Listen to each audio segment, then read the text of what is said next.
Bismillahirrahmanirrahim. Alhamdulillahirrabbilalamin.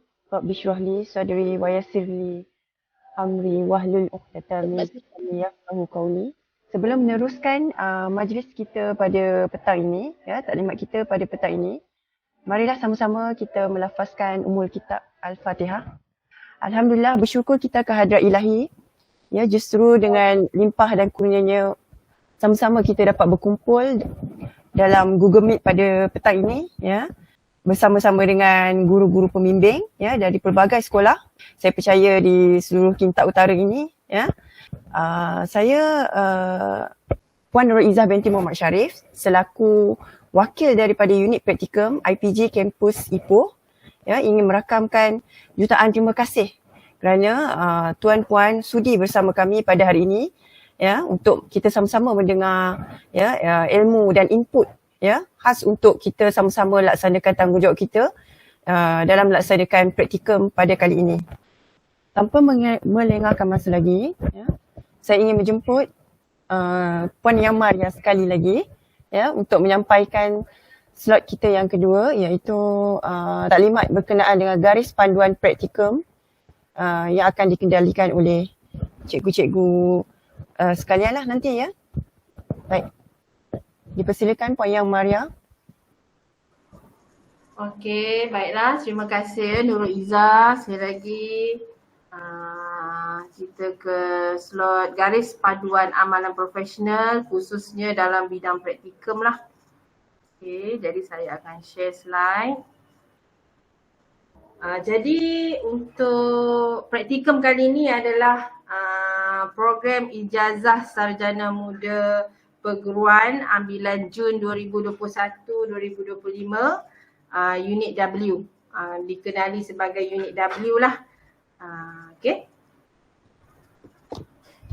Jadi untuk pengetahuan lah unit praktikum IPG Ipoh ni diterajui oleh Puan Saidatul selaku ketua unit, kemudian saya sendiri, diikuti dengan Puan Nurul Izzah yang MC tadi tu, penyelaras amalan profesional PISMP, kemudian Dr. Zuliana binti Hassan, penyelaras amalan profesional bagi PDPP.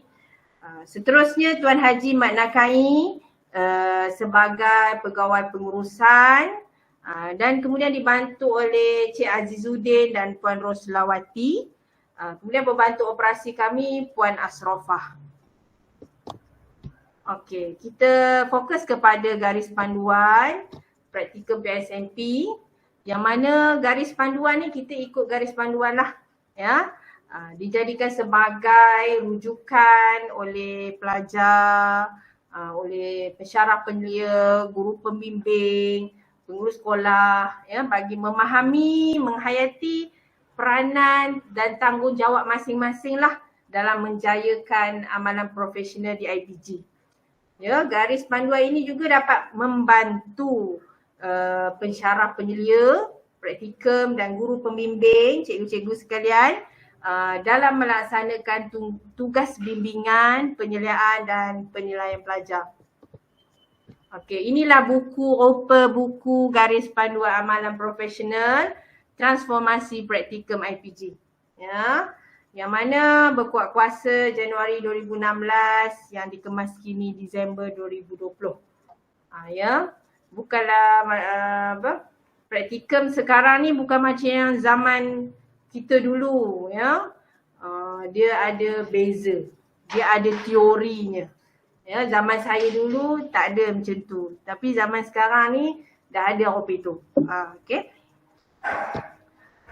Jadi praktikum ni biasalah cikgu-cikgu pun serba tahu, merupakan latihan mengajar yang merupakan komponen wajib bagi program pendidikan guru.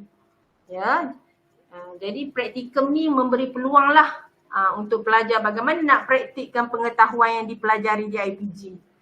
Kemahiran dan nilai keguruan secara reflektif dalam situasi sebenar di bilik darjah dan di sekolah. Jadi praktikum ni lebih banyak tertumpu kepada proses PDP dengan bimbingan pensyarah penyelia yang dilantik dan guru pembimbing. Ya, melalui perkongsian pintar dan pemuafakatan antara agensi KPM dan agensi luar lah. Okey, jadi objektif praktikum ni nak memberikan pelajar ni menyepadukan teori dan amalan dalam PDP. Jadi diorang dah belajar di IPG, diorang nak aplikasilah pelbagai strategi, kaedah dan pendidikan praktikum bertema. Dulu kita tak ada lah, zaman saya lah tak ada praktikum bertema. Sekarang ni dah ada praktikum bertema, ya, serta kemahiran PDP termasuk kemahiran mentaksir dan menilai. Kemudian membolehkan pelajar dapat merancang dan melaksana PDP secara individu dan berpasangan, memupuk sikap positif, meningkatkan jati diri, menghayati dan mengamalkan nilai-nilai profesionalisme keguruan. Jadi objektif praktikum ni nampak gayanya memerlukan komitmen dan bantuan daripada guru-guru pembimbing lah untuk membimbing mereka, ya. Seterusnya dapat memperkembangkan potensi diri sebagai pendidik, ya, melalui amalan pembinaan portfolio, amalan refleksi dan penilaian diri. Mengoptimumkan kegunaan pelbagai sumber dan teknologi dalam proses PDP. Menguasai kemahiran fasilitator, menguasai pelbagai strategi, perancangan dan pelaksanaan aktiviti co-curriculum. Okey, itulah antara objektif pelaksanaan praktikum ni, ya. Jadi untuk menjayakan objektif tersebut sudah pastilah memerlukan kerjasama pelbagai pihak, ya, antara unit praktikum IPG, sekolah, ya, khususnya guru pembimbing lah, ya, pensyarah, penyelia dan pelajar itu sendiri. Okey, jadi bila bermulanya praktikum mereka adalah praktikum yang pertama sekali mereka lalui. Ya, pertama kali diorang ni masuk praktikum. Ya, praktikum fasa 1. Diorang ni pelajar ni di tahun 3. Ya, di tahun 3 mereka melalui praktikum fasa 1. Perdana maknanya bagi yang teras pendidikan Islam, bahasa Melayu dan sebagainya lah, kecuali TESOL dan kaunseling, ya. Termasuk TESOL, kecuali bimbingan dan kaunseling dia lain sikit. Bimbingan dan kaunseling dia lain sikit. TESOL termasuk juga dalam perdana. Jadi 12 minggu, hampir 3 bulan lah, daripada 21 Ogos hinggalah ke 17 November untuk tempoh praktikum fasa 1 perdana. Okey, seterusnya praktikum fasa 1 bimbingan dan kaunseling. Bimbingan dan kaunseling lain sikit. Dia 14 minggu, ya. Daripada 21 Ogos sehinggalah 1 Disember. Lama sikitlah, lebih 2 minggu. Okey, kemudian praktikum fasa 1 elektif bimbingan dan kaunseling. Dari 4 minggu. Jadi pelajar bimbingan kaunseling ni diorang kena ambil elektif ataupun elektif major minor, ya, ataupun dikenali sebagai minor lah. Jadi ada yang minor pendidikan Islam, minor bahasa Melayu, bahasa pendidikan moral, bahasa Cina dan sebagainya. Jadi 4 minggu je. Ya, pelajar bimbingan kaunseling ni dia 4 minggu je untuk praktikum elektif ataupun minor, ya. Okey. Jadi penempatan guru pelatih ni, pelajar-pelajar IPG yang nak praktikum ni, penempatan di bawah Sekolah Kelolaan Kementerian Pendidikan Malaysia KPM. Ya, sekolah hasil muafakat sekolah, IPG dan dengan persetujuan JPN. Ya. Okey, seterusnya penempatan praktikum pelajar-pelajar ni ditempatkan mengikut tagging ya berdasarkan surat tawaran mereka. Jadi pelajar juga boleh ditempatkan di sekolah yang bukan mengikut tagging jika bilangan dan lokasi sekolah berkenaan tidak dapat memenuhi keperluan dan syarat praktikum. Okey. Jadi berapa bilangan mereka perlu mengajar semasa praktikum? 10 waktu paling sikit minimum. Ya. Jadi kena 10 waktu lah bagi kat diorang minimum dan maksimum 12 waktu seminggu. Maksimum. Tidak boleh melebihi 12 minggu. Tolong maklum ya kepada pentadbir juga. Tidak boleh. Sebab ini garis panduan. Kita tidak boleh melanggar garis panduan yang dikeluarkan oleh kementerian. Ya. Kemudian bidang teras, pastikan mereka mengajar 6 hingga 10 waktu. Ya. Dan elektif teras ataupun minor 2 hingga 4 waktu sahaja. Ya. Dan pelajar wajib mengajar kursus bidang teras dan elektif. Dua-dua kena ajar. Ya, bukan teras saja. Kena dua-dua. Kalau contoh terasnya pendidikan Islam, elektif bahasa Arab, dua-dua kena ajar. Okey.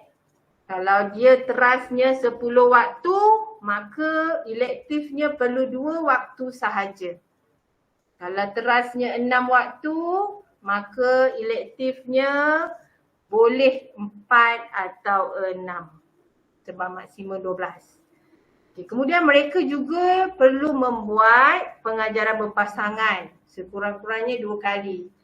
Sebab itu kalau diteliti penempatan pelajar tu ada, contohnya ada 2 orang teras di situ. Ya, jadi diorang akan buat pengajaran berpasangan. Sekurang-kurangnya 2 kali. Okey. Seterusnya pementoran berstruktur. Ini lebih kepada bagaimana mentor ataupun guru pembimbing itulah. Yang mana satu proses yang kompleks dan mengandungi pelbagai dimensi dalam membimbing, mengajar, mempengaruhi dan memberi sokongan kepada pelajar lah. Okay.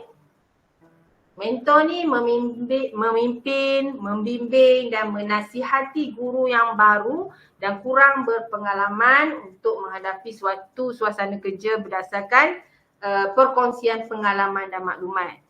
Jadi minta tolonglah cikgu-cikgu pembimbing, tolonglah berkongsi pengalaman, bimbing, nasihat kepada guru pelatih ya, pelajar IPG ni. First time nak praktikum, geletar ya. Okey. Okey, bagaimana tugas dan tanggungjawab pengurus sekolah? Yang pertamanya menerima maklumat berkaitan praktikum daripada unit praktikum ya, dah terima maklumat, dah dapat surat. Kemudian pengurus sekolah ataupun pentadbir sekolah ni dah mencalonkan perlu mencalonkan guru pembimbing dalam kalangan guru terlatih yang berpengalaman dan membimbing pelajar sepanjang tempoh praktikum. Sudahlah, dah ada dah guru pembimbing kan. Okey, kemudian memberi taklimat kepada pelajar itulah ataupun memberi maklum kepada pelajar mengenai sejarah, struktur organisasi, pengurusan, peraturan, disiplin dan budaya sekolah. Ya, seterusnya memaklumkan mengenai tugas dan tanggungjawab pentadbir sekolah ataupun pengurus sekolah, guru JPK, guru disiplin, guru panitia, guru koko, guru kelas, guru kursus, guru tugahan dan sebagainya lah. Termasuklah tugas staf sokongan.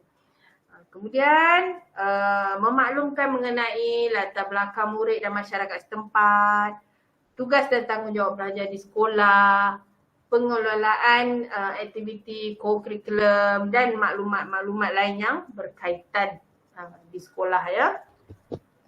Kemudian pengurus dan pentadbir sekolah perlulah memberi jadual waktu dan takvim sekolah pada hari pertama melaku diri. Mintalah cikgu-cikgu tolong maklum kepada pentadbir sekolah ya. Kemudian mengawasi disiplin pelajar dan mengesahkan kehadiran mereka.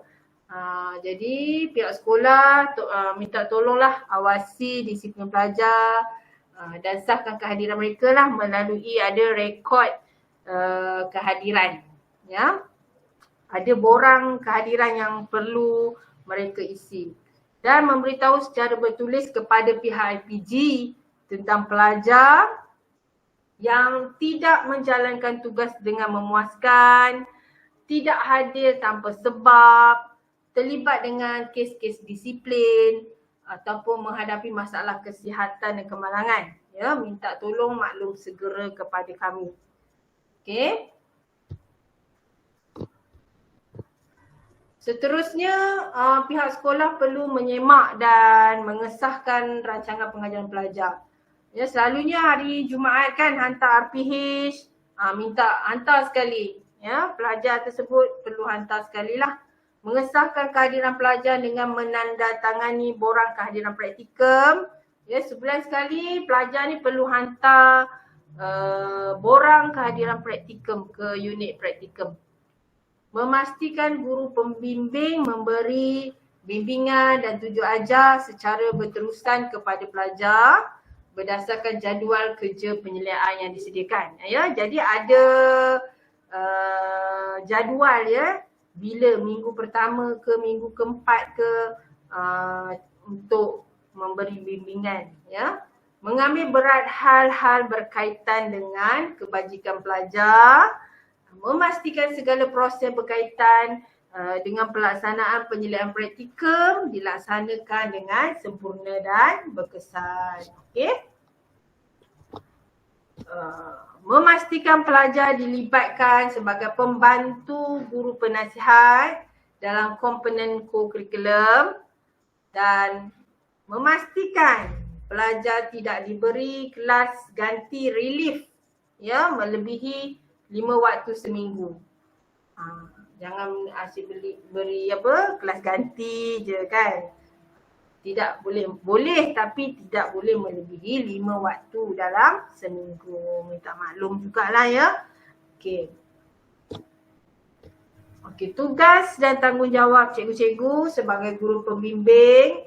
Yang pertamanya menerima maklumat berkaitan praktikum lah daripada unit praktikum. Okey. Kemudian memahami, menghayati dan melaksanakan peranan sebagai guru pembimbing. Seterusnya, memberi bimbingan dan tunjuk ajar kepada pelajar dalam aspek PDP di dalam dan di luar bilik raja. Sama ada dari sudut jadual waktu, di SKP kat mana nak cari kan. Rancangan semester dan persediaan mengajar harian, sumber PDP, mungkin ada bilik sumber BBM dan sebagainya, proses PDP, pengajaran berpasangan, amalan pemulihan dan pengayaan dalam PDP, teknik penyoalan, aplikasi terapi, pentaksiran dan penilaian murid lebih kepada PBS, pengurusan bilik darjah, pengurusan tingkah laku, bagaimana nak menghadapi murid-murid yang kuat menangis dan sebagainya, penilaian kendiri, maknanya refleksi dan penulisan jurnal reflektif mingguan, diorang kena buat jurnal, pengelolaan perancangan, pelaksanaan dan penilaian co-curriculum, bukan saja PDP, ada juga mengenai co-curriculum dan hal-hal yang berkaitan lah kalau diorang dilantik dalam HEM sebagai contohnya guru RMT dan sebagainya, minta tolonglah beri bimbingan dan tunjuk ajar. Ya. Kemudian memberi peluang kepada pelajar membuat pemerhatian pengajaran guru-guru pembimbing lah. Bagilah peluang, bagilah chance tengok sekali dua kan macam mana mengajar dalam kelas. Kemudian menyemak, memberi ulasan bertulis dan menandatangani rekod persediaan mengajar pelajar. Jadi cikgu-cikgu kena tengoklah RPH pelajar, ya, dan bagi ulasan, tanda tangan. Kemudian cikgu-cikgu juga perlu menyemak dan membimbing pelajar dalam penulisan refleksi pengajaran. Kan habis PDP tu ada refleksi, catatan, nak tulis apa, kemudian bimbing juga penulisan jurnal reflektif mingguan, lebih kepada contohnya kalau minggu tu dia nak buat isu mengenai cara menghadapi murid aktif dan sebagainya, bolehlah tolong bimbing, tengok jurnal yang dia tulis. Dan pembinaan portfolio praktikum. Mereka ni ada buat portfolio praktikum, jadi minta tolong semak dengan menggunakan senarai semak yang ditetapkan. Nanti ada dekat portfolio tu ada senarai semak yang perlu ditik, ya. Nanti boleh rujuk di portfolio praktikum pelajar. Menyelia pengajaran pelajar berdasarkan prinsip penyeliaan klinikal dengan menggunakan borang bimbingan. Ya, borang ni pun ambil dekat portal tadi, dan adalah prinsip penyeliaan klinikal yang akan disampaikan oleh Dr. Taufik nanti. Ya, cara nak menyelia secara klinikal, ya, pemakahan dan sebagainya. Kemudian menyimpan rekod dan dokumen bimbingan yang kemas kini. Okey, seterusnya memaklumkan kepada pengurus ataupun pentadbir sekolah mengenai perkembangan pelajar, ya. Sembanglah dengan pentadbir macam mana pelajar ni kan, dari semasa ke semasa. Kemudian memantau kehadiran pelajar sepanjang tempoh praktikal. Kena tengoklah ada ke tidak hari ni kan, ada sampai ke tidak, pukul berapa sampainya. Kemudian membuat laporan bertulis tentang kes-kes khas, kes berpotensi gagal ataupun ada masalah disiplin, ya, pelajar tu kepada pihak LPG lah dengan segera. Kena buatlah, kena maklumkan cepat-cepat kepada kami. Kemudian membuat rumusan prestasi praktikum pelajar bersama pensyarah penyelia dengan menggunakan borang penilaian praktikum. Dekat situ juga borang, ya, dekat portal tu. Nanti saya akan tunjukkan, okey. Seterusnya kehadiran pelajar. Ya, pentadbir sekolah dan guru pembimbing bertanggungjawab memantau kehadiran pelajar di sekolah, ya, minta tolong pantau kehadiran pelajar di sekolah. Ya, kami di LPG jadi kami tak tahu apa yang berlaku di sekolah. Ya, pelajar ni perlu hadir ke sekolah sekurang-kurangnya 6 jam dan maksimum 8 jam. Kehadiran pelajar ni perlu direkod dan dibuktikan. Tak kira lah, mungkin sekolah tu sediakan buku log ke, punch card ke, sistem kehadiran ke, perlulah direkodkan, ya, sebagai bukti kehadiran. Dan rekod kehadiran ni perlu disahkan setiap bulan, dilampirkan dalam, diorang kena isi borang kehadiran tu lah dan dilampirkan di dalam portfolio praktikal sebagai bukti kehadiran. Jadi setiap bulan diorang kena rekod tu perlu dimasukkan dalam portfolio praktikum sebagai bukti kehadiran. Okey? Bimbingan dan penyeliaan. Okey, jadi selain tanggungjawab yang saya sebut, tanggungjawab guru pembimbing tu, ya, dalam memberi bimbingan dan tunjuk ajar, antara tanggungjawab guru pembimbing juga adalah yang utamanya adalah dari sudut PDP lah, ya. Bimbingan dan penyeliaan PDP, yang mana penyeliaan hendaklah berasaskan pencerapan klinikal. Ya, pencerapan klinikal, dia ada rubrik, markah dan sebagainya. Ya, bimbingan berterusan perlu diamalkan sepanjang praktikum. Penilaian hanya dibuat selepas bimbingan diberikan. Beri bimbingan dulu baru buat penilaian.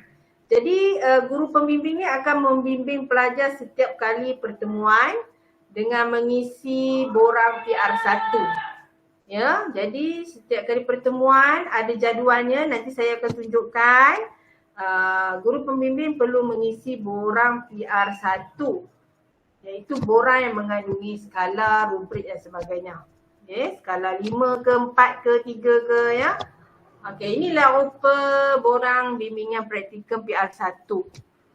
Ya, kami nampilkan dekat YouTube tadi tu, yang di portal tadi tu.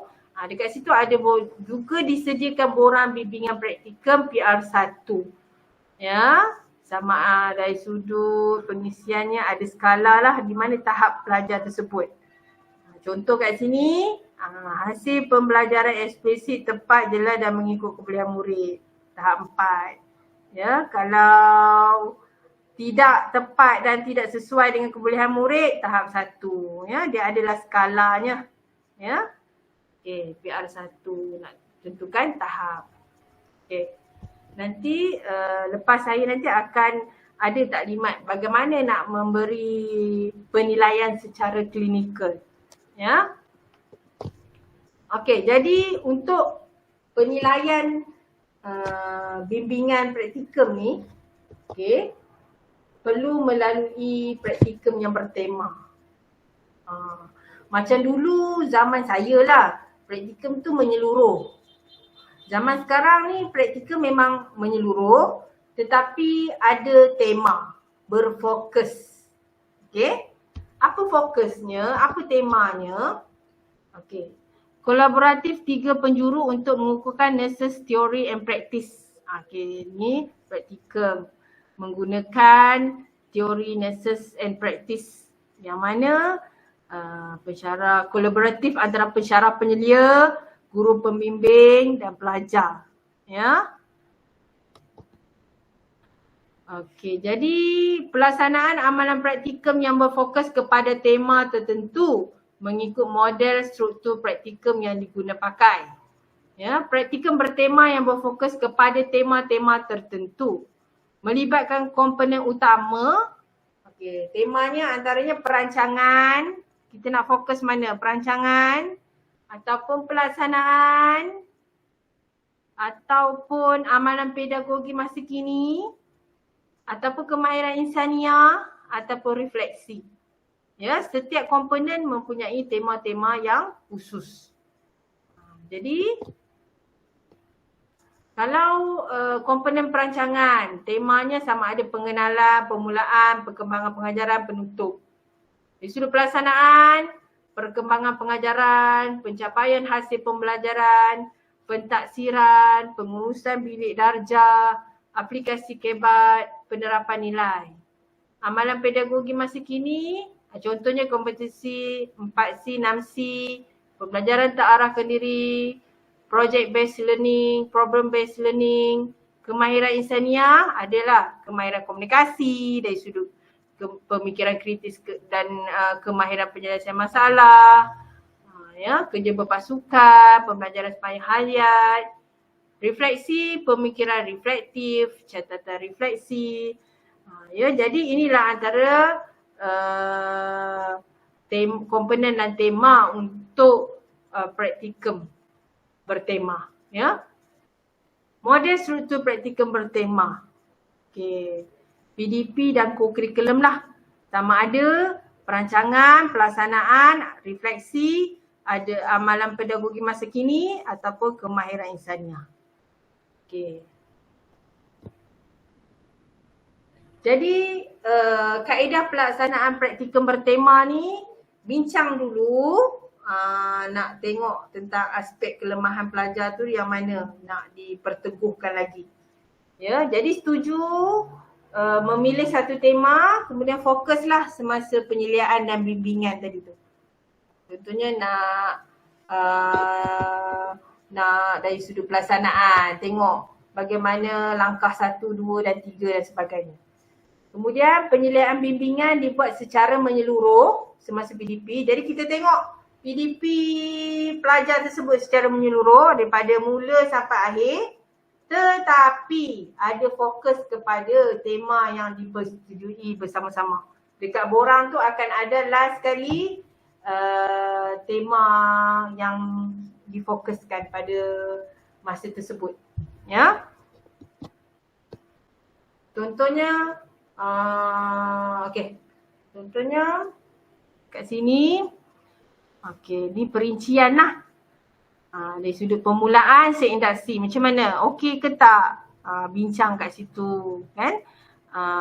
Dalam 25% lah markahnya kalau penyelidikan pertama. Penyelidikan bersama 15%. Okey. Kemudian pelaksanaan 25% juga.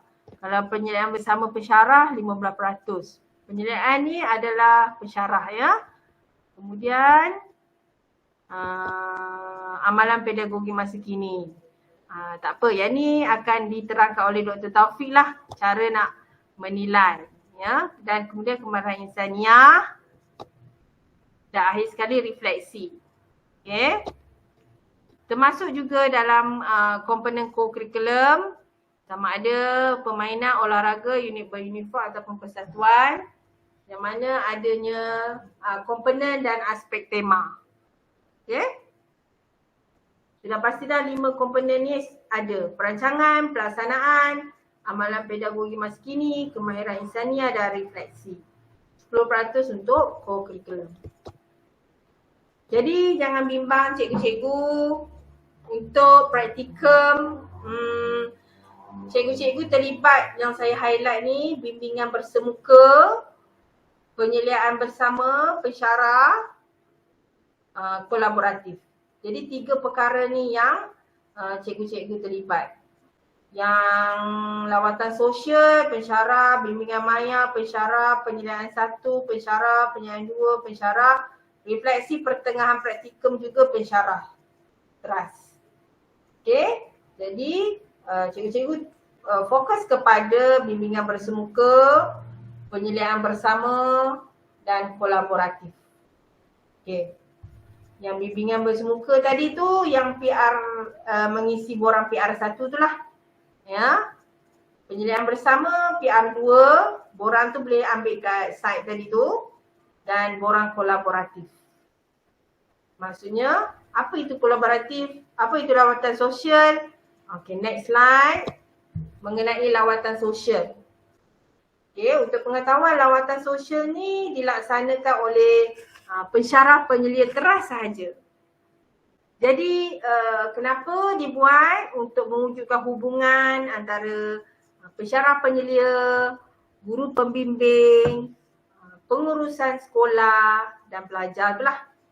Jadi pensyarah penyelia ni hadir secara bersemuka, dia datang ke sekolah, dia jumpa dengan guru besar ataupun PK ataupun dan guru pembimbing.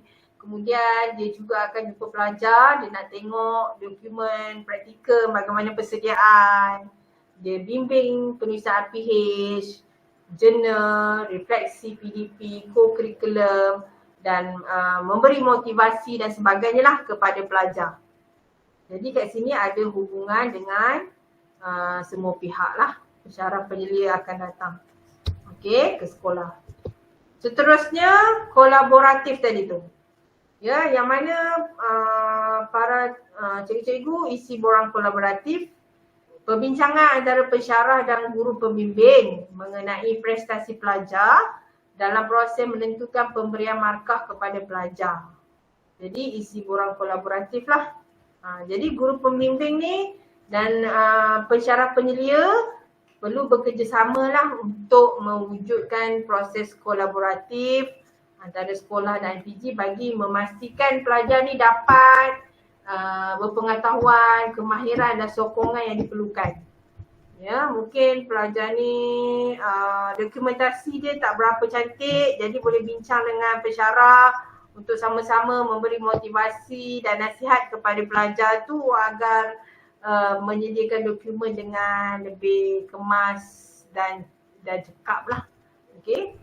Berkolaboratif dengan guru pembimbing dalam semua aspek pelaksanaan praktikum. Okey, baik. Seterusnya, bimbingan maya. Bagaimana bimbingan maya?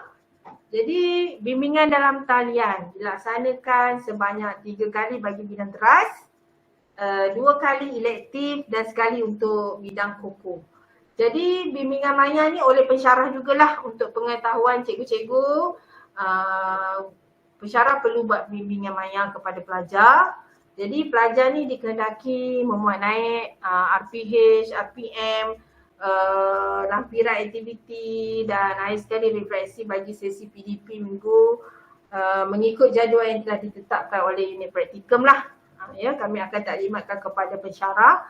Jadi pensyarah penyedia ni perlu menyemaklah bahan yang telah dimuat naik dan memberi bimbingan lah kepada pelajar. Ya.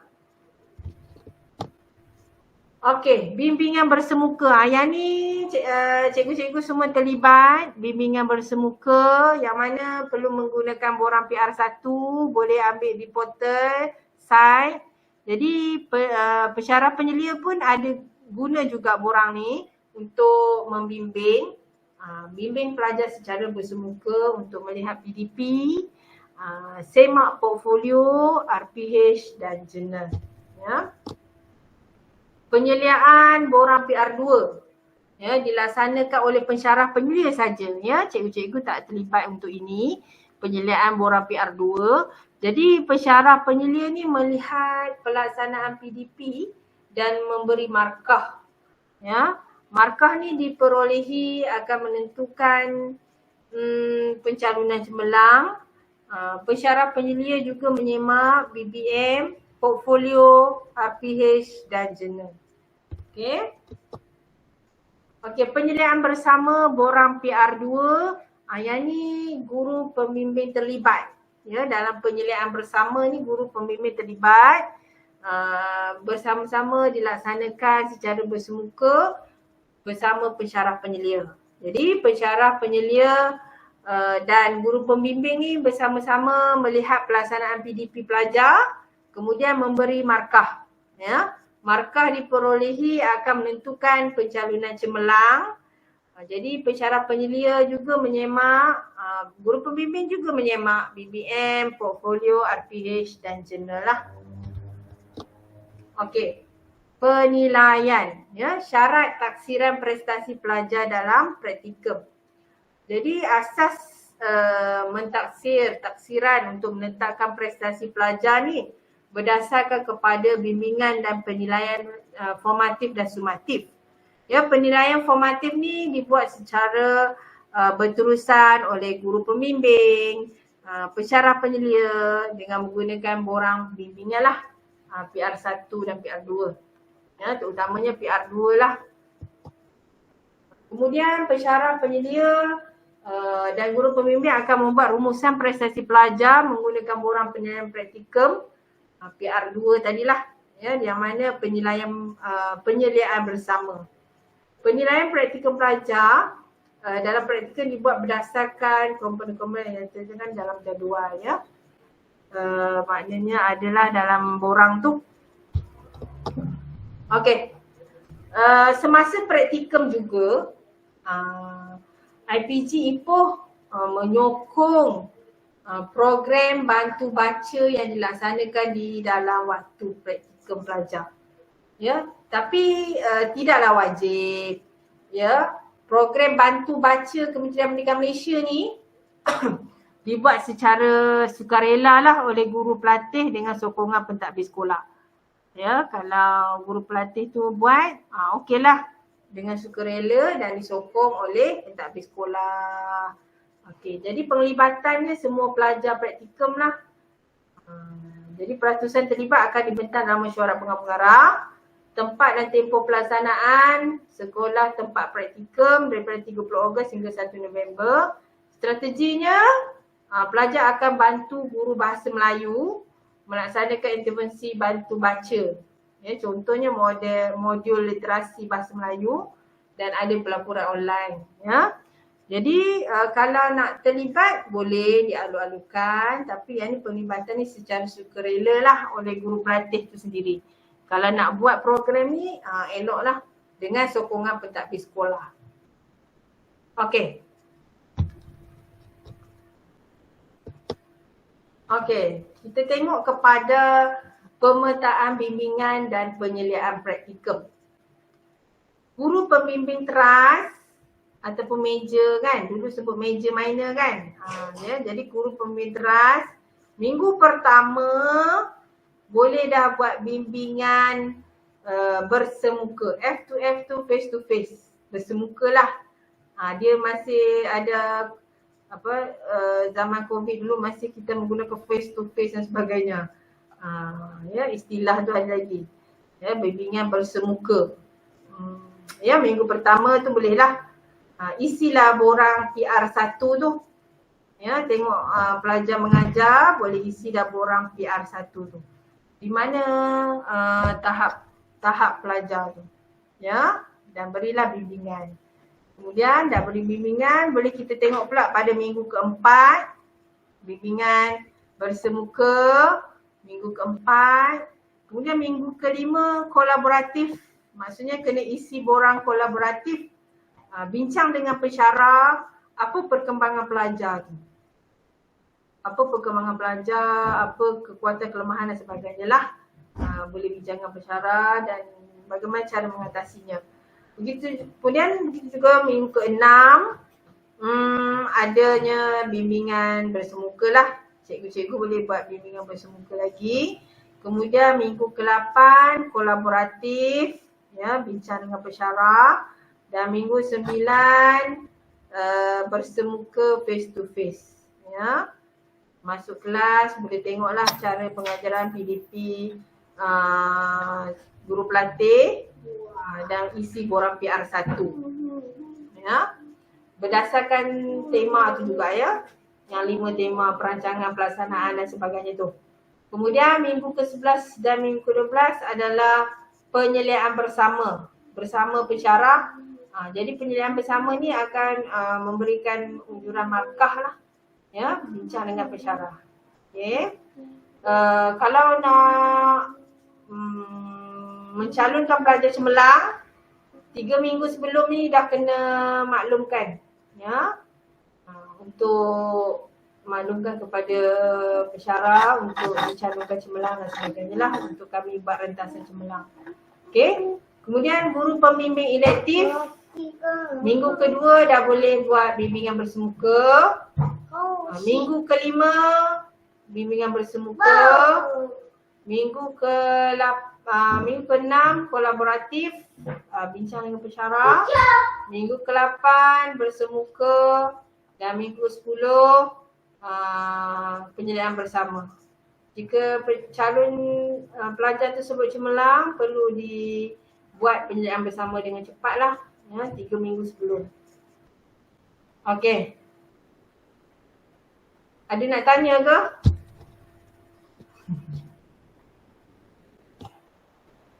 Kalau nak interrupt boleh je.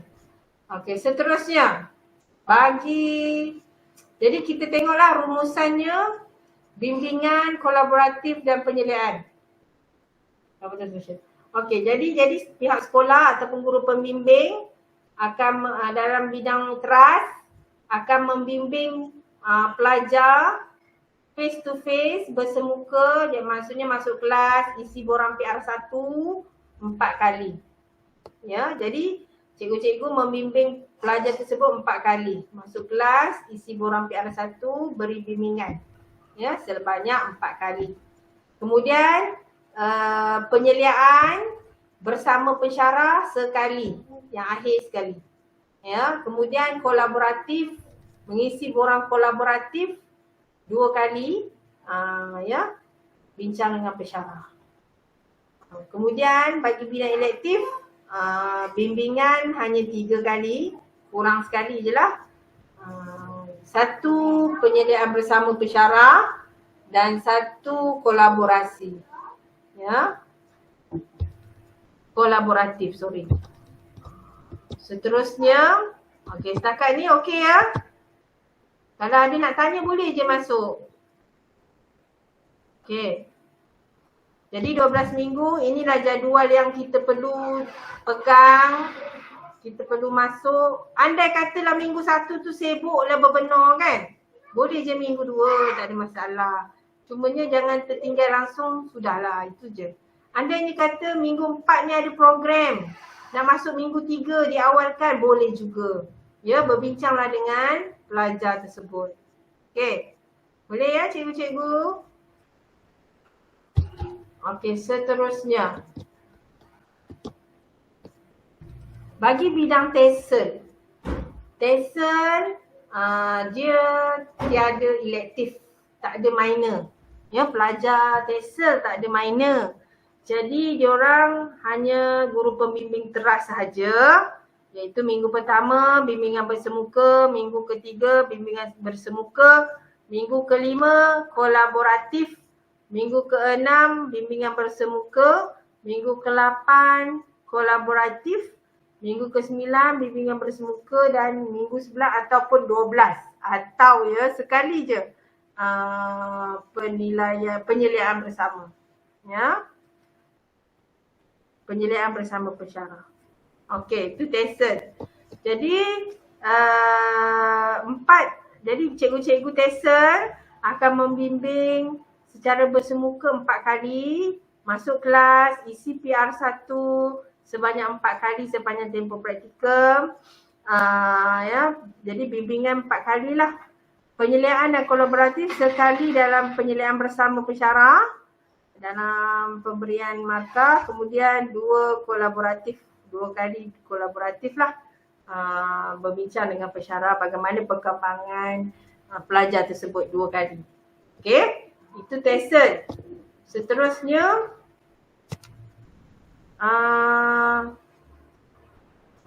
bagi praktikum bimbingan dan kaunseling, ya, lihat kepada penyelia lapangan, maksudnya guru yang bertanggungjawab untuk bimbingan dan kaunseling, minggu kedua dan minggu ketiga atau ya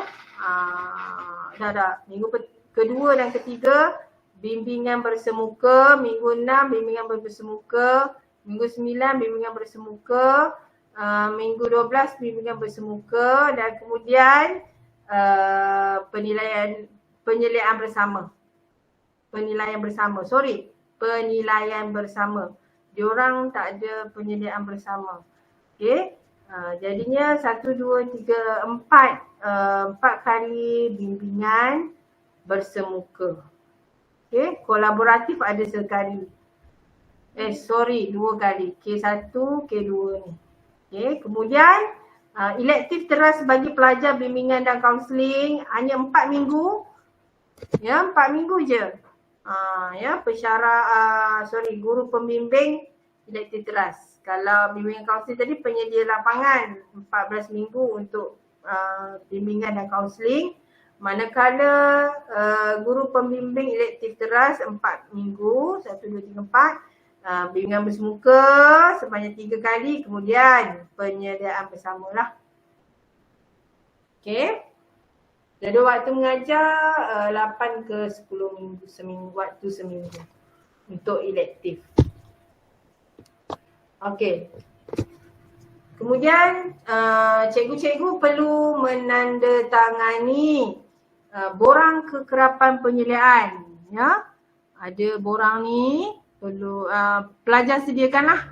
Ya, pelajar perlu print masuk dalam portfolio tu.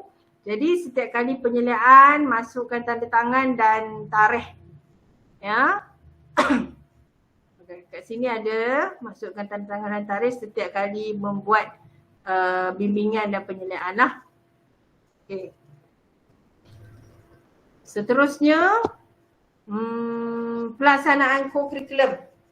Jadi untuk co-curriculum ni semua pelajar ni wajib melaksanakan aktiviti COCO ni minimum sejam seminggu. Ya. Jadi pensyarah bidang elektif ni bertanggungjawablah membuat bimbingan dan penyeliaan COCO seperti jadual penyeliaan. Jadi tapi cikgu guru pembimbing tak adalah berkait dengan COCO, cuma memberi panduan sajalah. Ya, membantu memberi panduan kepada pelajar untuk pelaksanaan co-curriculum. Katakanlah sekolah tu dah habis dah, cikgu co-curriculum tak ada dah. Buat je lah untuk sejam. Carilah masa untuk mengadakan co-curriculum tersebut sebagai pengajaran kepada pelajar praktikum tersebut. Ya. Jadi bolehlah buat aktiviti. Ya, okey.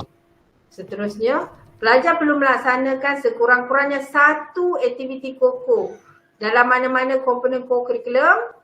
Satu je, ya. Sama ada kelab persatuan ataupun sukan, permainan ataupun unit uniform di peringkat sekolah. Buat satu je. Kemudian pelajar juga sediakan satu RPH KOKO yang lengkap bagi mana-mana komponen pada setiap sesi pelaksanaan co-curriculum tersebutlah. Ya. Seterusnya, jadi co-curriculum tadi tu sama ada pilihlah mana-mana. Boleh je diorang ni diberi tugas guru penasihat KOKO untuk uniform, olahraga, persatuan, permainan sebagainya. Tapi diorang juga perlu menyediakan aktiviti dan RPH lah. Sekurang-kurangnya satu tadi tu. Yang mana komponen sama juga macam PDP tadi, ada perancangan, ada pelaksanaan, ada amalan pedagogi terkini, kemahiran insania, ada refleksi dan ada aspek tema. RPH juga kami sediakan. Ya, contoh RPH praktikal kami sediakan di situlah, di site tadi tu yang saya tunjuk tu. Masuk di portal IPG, masuk site tadi, unit praktikum. Dekat situ ada contoh RPH mata pelajaran, ada contoh RPH co-curriculum. Ya. Refleksi pertengahan praktikum. Jadi dalam minggu ke-7 macam itulah, diorang kena buat refleksi pertengahan praktikum. Ya, wajib. Jadi pelajar ni wajib melaksanakan RPP sebagai prasyarat untuk lulus praktikum. Ya, RPP ni perlu diselesaikan sebelum tamat tempoh praktikum. Jadi panel penilai adalah pensyarah bidang teras yang berperanan sebagai panel penilai dan bertanggungjawab untuk mengendalikan RPP lah. Pensyarah lah yang urus, yang menilai. Yang urus kami praktikum. Jadi pensyarah ni lah yang akan menilai. Proses pelaksanaan RPP ni, pelajar akan dipanggil ke IPG masing-masing. Tempoh dia dalam 2 hari sahaja secara berkumpulan. Jadi tempoh pembentangan bagi seorang adalah 30 minit. 15 minit pembentangan dan 15 minit sesi soal jawab mengenai perjalanan refleksi pertengahan praktikum mereka lah di sekolah. Okey, jadi kita dah masuk ni kes gagal praktikum. Okey, pelajar yang gagal praktikum perlu disahkan oleh JKIAP IPG. Ya. JKIAP ni apa ya? Jawatan Kuasa Amalan Profesional, Jawatan Kuasa Induk Amalan Profesional IPG. Yang mana antara terdirinya daripada pengarah, ketua jabatan, ketua-ketua unit dan sebagainya lah. Ya. Laporan kes berpotensi gagal perlu dilaporkan oleh pensyarah penyedia dengan keadaan segera untuk tindakan unit praktikum. Dan melaksanakan rentasan kes gagal yang melibatkan PDP. Kalau gagal PDP akan kami lantik lah untuk rentas gagal, ya. Kes gagal praktikum pelajar boleh digagalkan berdasarkan kepada syarat-syarat berikut, yang mana digagalkan praktikum apabila tidak memenuhi syarat-syarat seperti yang disenaraikan dalam kategori lulus. Pelajar menunjukkan sikap negatif dan tidak mematuhi teguran dan bimbingan yang diberikan dari semasa ke semasa walaupun telah diberi amaran bertulis sebanyak 3 kali atas kesalahan sama sepanjang tempoh praktikum. Ya. Pelajar boleh digagalkan berdasarkan syarat-syarat berikut, tidak memenuhi kehadiran praktikum, pelajar ni tak menulis RPH, pelajar ni tak menulis jurnal reflektif mingguan dan melanggar mana-mana peraturan di bawah Akta 174 dan disabitkan kesalahan. Pelajar yang gagal praktikum diberi peluang mengulang sekali sahaja bagi setiap fasa praktikum, takluk kepada syarat-syarat pengijazahan dan tidak melebihi tempoh pengajian maksimal 10 semester. 5 tahun lah. Tak sampai. Okay. Kes gagal dan mengulang.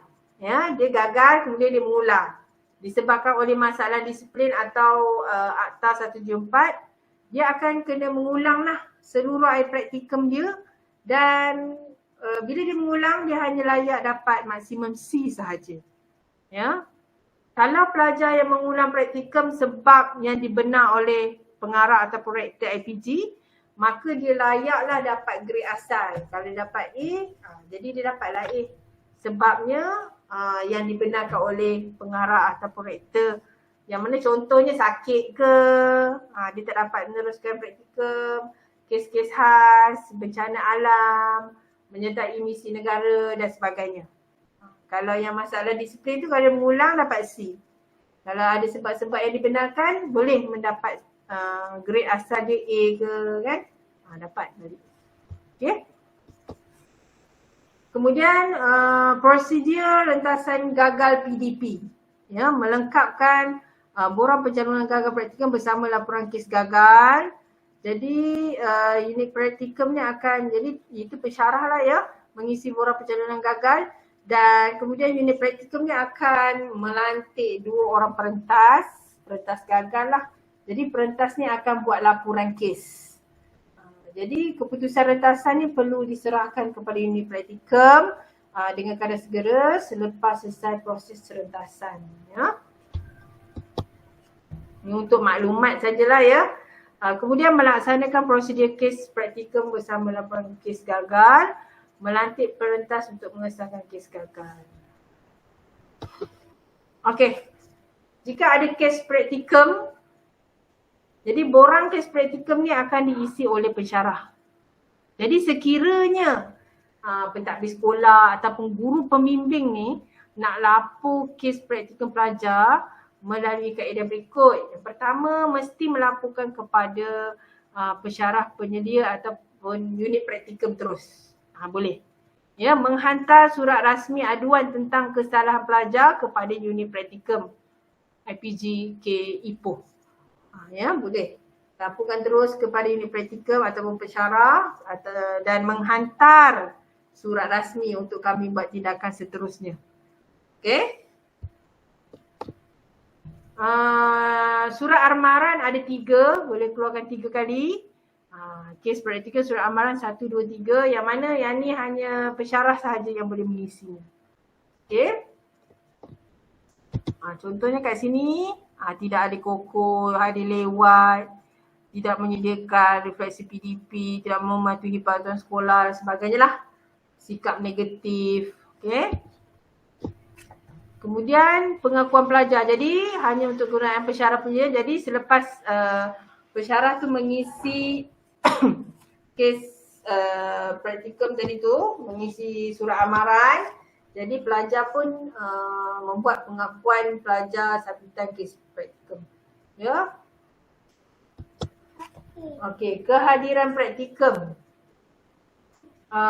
Pastikan ya pelajar ni perkara atau urusan yang membolehkan ketidakhadiran pelajar hanya dibenarkan oleh pengarah IPG. Tetapi walaupun tak hadir, tak boleh lebih 30% daripada jumlah hari praktikum.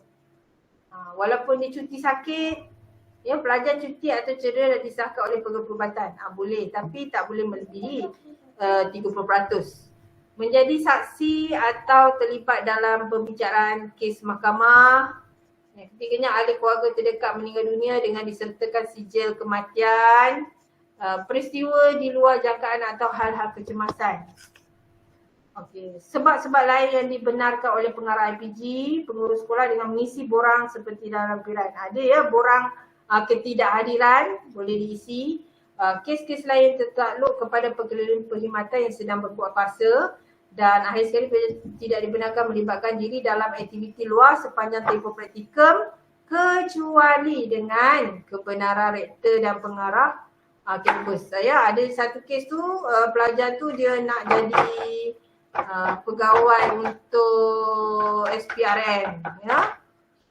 Jadi tak boleh lah, perlu mendapatkan kebenaran dahulu.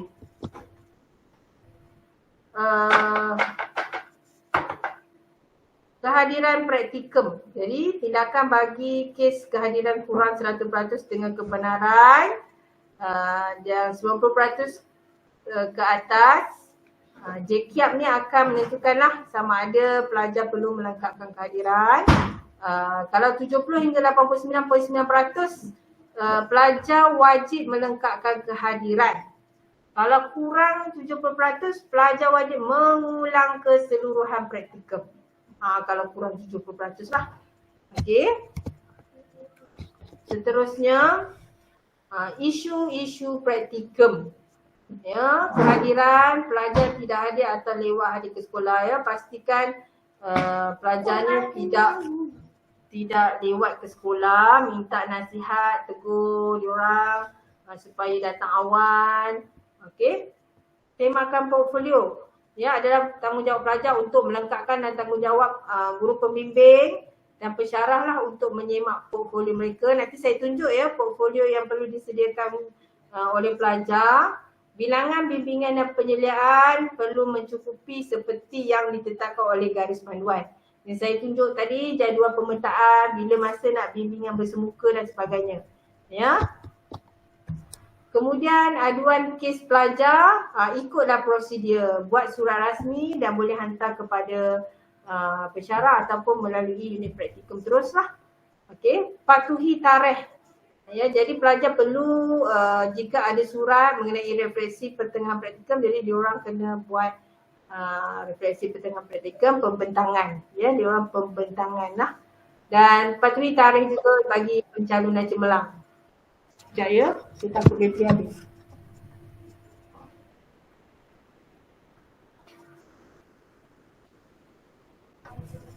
Kemudian pelajar juga dikehendaki membuat jurnal reflektif sebanyak 12 jurnal. Jadi setiap minggu diorang kena buat jurnal sama ada dalam bidang keras ataupun elektif ataupun berkaitan dengan isu yang dialami di sekolah.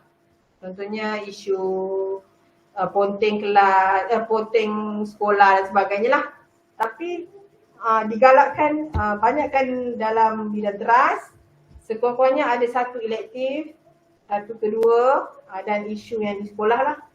Kelas relief, memastikan pelajar tidak diberi kelas ganti melebihi 5 waktu seminggu. Ini dalam merujuk kepada garis panduan lah. Pelajar tersebut tidak dibenarkanlah melebihi 5 waktu seminggu dan patuhilah masa mengajar mereka maksimum 12 waktu. RPP pelajar dinilai dan markah diberi oleh pensyarah penyelia. Rentasan pertengahan praktikum tadilah, ya. Diorang kena bentang di pertengahan praktikum, ini ke-7 lebih kurang. Jadi diorang akan bentanglah di depan pensyarah penyelia. Okey, ITEMS. Jadi pensyarah ni, ini ITEMS ni satu sistem yang mengaitkan pelajar dan pensyarah, yang mana pensyarah ni akan daftar khusus. Jadi pelajar ni akan memilih pelajar dan pelajar ni akan didaftarkan oleh pensyarah, ya, 2 jam. Dan My Forums melibatkan juga pensyarah penyelia, guru pembimbing tidak terlibatlah dalam My Forums, hanya pensyarah dan pelajar. Okey. Okey, jadi inilah penggunaan YouTube 3.0 boleh melayari di IPGKI tadi tu. Okey. Tengok di praktikum. Apa yang ada kat sini, pergi ke praktikum 1 PISMP. Saya dah tunjukkan tadi. Lepas tu dekat taklimat ni ada tema praktikum yang saya sebutkan tadi, perancangan, pelaksanaan, amalan pedagogi masa kini. Kat sini ada nota dia. Ya. Okey. Yang ni senarai kemudian dekat sini juga ada garis panduan pelaksanaan praktikum yang saya bentangkan hari ini. Inilah ni slide. Kemudian garis panduan, kemudian adanya mengenai diorang dah pergi bengkel hari tu sebelum pergi ke sekolah mengenai PAK 21 kebat, penulisan jurnal. Kat sini ada maklumat penulisan jurnal, slide, bagaimana diorang kena tulis. Kemudian amalan pedagogi masa kini, KS 25, SKPMG 2, slide bank KSKPM itu. Okay. Dan transformasi praktikal bertema dan sebagainya lah. Forum bicara praktikal kat sini. Kemudian contoh RPH ada kat sini ya cikgu-cikgu. RPH perlu ikut format IPG. Ya, walaupun format di sekolah tu ringkas tapi praktikal kena guna format IPG lah yang lengkap. Okey. Jadi kalau ada masalah boleh hubungi mereka lah. Ya, klik je dekat sini WhatsApp, boleh telefon dan sebagainya. Okey. Senarai penempatan pelajar, dekat sini boleh tengok folio praktikal, guru pembimbing, boleh tengok surat lantikan, borang-borang semua dekat sini ya. Okey.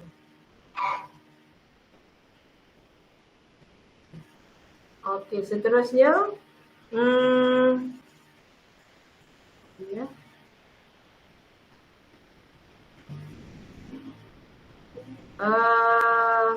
Untuk kemahiran insaniah boleh juga dilihat di portal ya, kemahiran insaniah di Anjung ni. Boleh tengok di bahagian buku rujukan. Tengok dekat sini ada kemahiran insaniah yang bagi tema kemahiran insaniah praktikum. Inilah buku panduan kemahiran insaniah ya. Cikgu-cikgu boleh rujuk di sini di Anjung IPG Ipoh di bahagian buku rujukan kemahiran insaniah. Panduan praktikum pun ada kat sini. Ya. Kemudian sebelum saya terlupa portfolionya apa yang perlu diorang sediakan.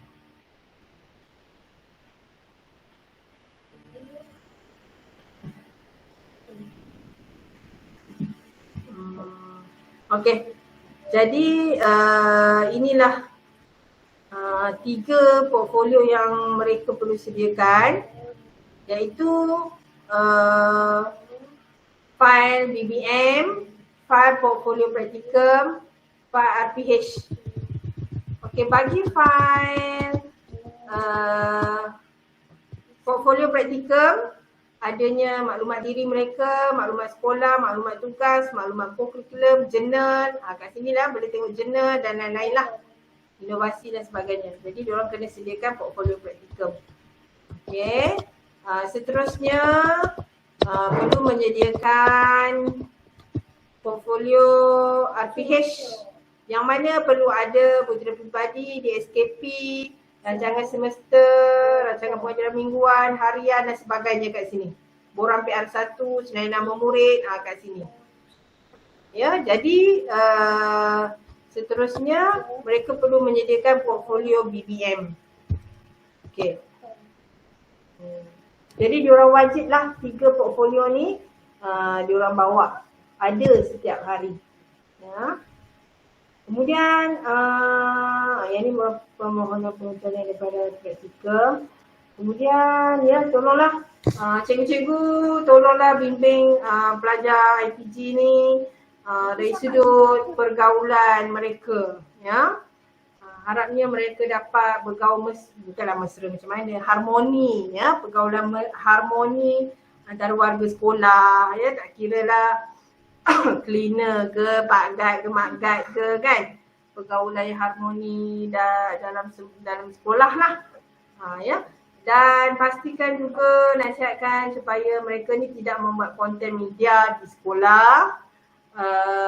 Ya, yang mana kalau guna tertakluk juga kepada Akta Perlindungan dalam Talian Kanak-kanak, KOPA, yang mana tidak boleh mendedahkan wajah ataupun video kanak-kanak tersebut tanpa kebenaran ibu bapa. Kemudian pastikannya mereka ni membuat RPH BBM dan mengikutlah peraturan sekolah dari sudut masa kehadiran, dari sudut pakaian, mengikut perkhidmatan awam lah ya, garis panduan etika pemakaian guru ya, memakai tag nama dan bertumit, kasut bertumit dan sebagainya lah, bertutup dan bertumit. Minta tolong cikgu-cikgu, yang tu pun minta tolong tegur lah. Macam adik-adik kita, kadang-kadang tu macam anak-anak kan. Diorang ni perlukan bimbingan. Sebab diorang tak pernah pergi praktikum. Dan anak kita macam inilah adik-adik yang mana muda, guru pembimbing yang muda tu kan. Jadi itu saja. Selamat membimbing dan menyedia praktikum. Masa pun lebihlah sikit. Jadi ada apa-apa soalan ke cikgu-cikgu? Kalau apa-apa boleh hubungi kami. Kemudian boleh tengok portal tu lah. Terima kasih Ustazah Yang. Baiklah, itu sahaja penyerangan seberingkas ya dan padat yang telah disampaikan oleh Puan Yang Maria binti Abdul Qahar. Diharap penerangan yang telah diberikan tadi oleh Ustazah tadi ya jelas dan dapat dipahami oleh tuan-tuan dan puan-puan.